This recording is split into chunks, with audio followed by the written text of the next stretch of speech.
Bueno, ¿y vos creías que estas movilizaciones anti-cierre, anti-cuarentena, como se les llama, solamente pasan en Argentina? Bueno, no, hay que mirar medios internacionales para darse cuenta que este recrudecimiento de casos de COVID también en Europa ha generado mucho malestar. Seguro, porque se habla nuevamente de un retroceso en Europa que había tenido un par de meses, digamos, de una normalidad que dejó que tal vez se relajaran, y las consecuencias están ahora. Pero para entender un poco más, lo vamos a recibir a Juan Pablo Julier, nuestro analista internacional de la Universidad Católica de Santa Fe. ¿Cómo estás, Juan Pablo? Buena mañana.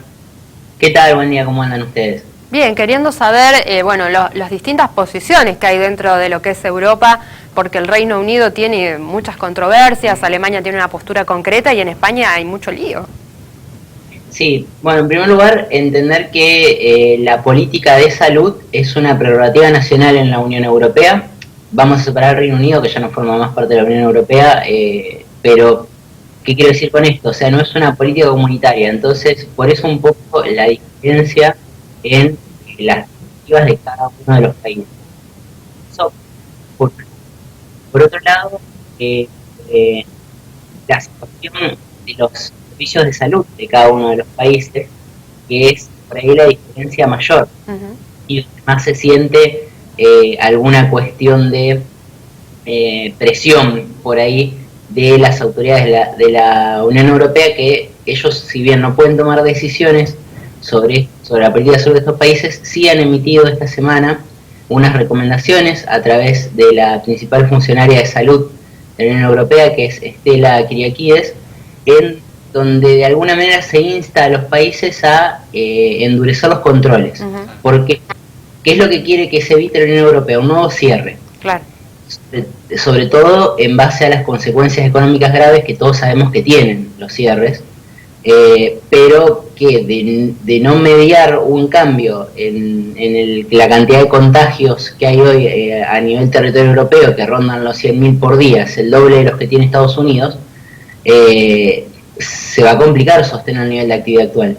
Entonces, un poco las recomendaciones pasan en el endurecimiento de controles para, de alguna manera, lograr que la población nuevamente active los protocolos que, como ustedes bien dijeron, se van reiterados en el tiempo, se van relajando, creo yo, por una cuestión de habitualidad más que por una cuestión de no querer respetarlo, sino simplemente por la cotidianidad que hace que algo se vuelva habitual y que no se le preste tanta atención. Claro, Juan Pablo, en España, a ver, es uno de los ejemplos, se deben poner de acuerdo los distintos poderes, porque el gobierno dice una cosa y la justicia dice otra. Bueno, después también hay una cuestión que el desacople entre gobierno y justicia no es propio solamente de Argentina.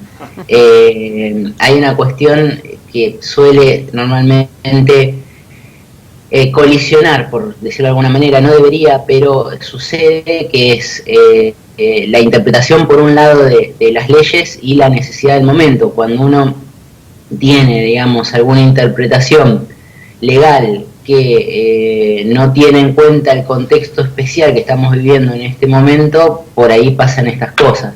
Creo yo que la justicia en este sentido siempre se maneja mejor cuando está más inserta en el contexto en el que vive, y no cuando hace una interpretación absolutamente dogmática de la ley que quizás no sea la más apropiada para el momento.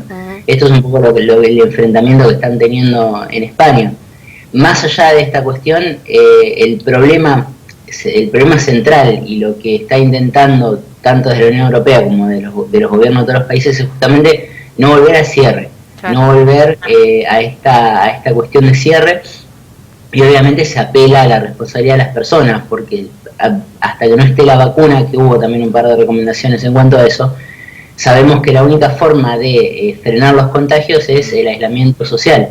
Quizás no en el sentido de la cuarentena estricta, pero sí continuar utilizando el barbijo, manteniendo distancia, lavándose las manos, no tocarse la cara. Todas estas cuestiones que sabemos que son efectivas para frenar la propagación del virus, al menos hasta que llegue la vacuna.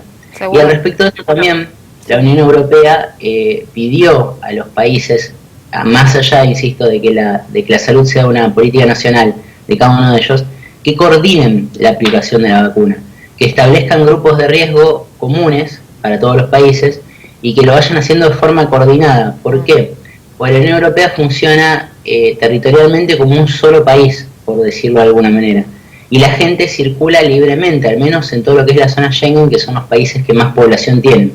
Entonces, si alguno de ellos no aplica igualmente la vacuna, se sigue corriendo riesgo que, pese a estar este elemento, que es muy necesario, siga habiendo aumento de casos.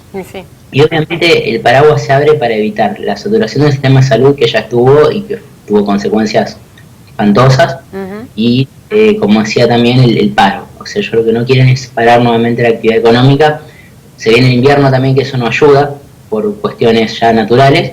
Y bueno, o sea, es abrir el paraguas un poco, como quien dice, seguir preparando, no quedar en esta nada inicial que, como sucedió en el invierno europeo pasado, verano nuestro, en que el virus no se conocía, llegó de golpe, arrasó, y bueno, justamente evitar que se reitere esta situación que ya se vivió.